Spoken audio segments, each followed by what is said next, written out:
Mechi ya kiwango cha juu zaidi kati ya Chelsea na Fulham ilifanyika Jumatatu hii katika raundi ya kwanza ya ligi kuu Uingereza.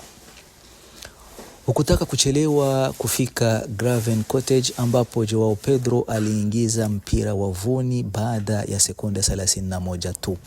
King alirejesha timu yake mchezoni haraka kabla ya mchezaji mpya Rodgers kufunga bao lake la kwanza kwa Chelsea.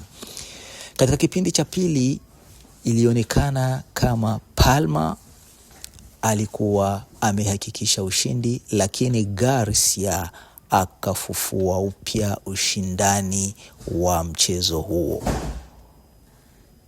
Timu ya Fulham walijitahidi kusawazisha bao katika dakika za mwisho, lakini hawakufanikiwa.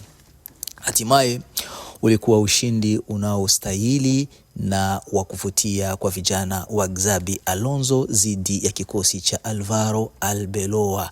Makocha wawili hao ambao wote walikuwepo Real Madrid msimu uliopita.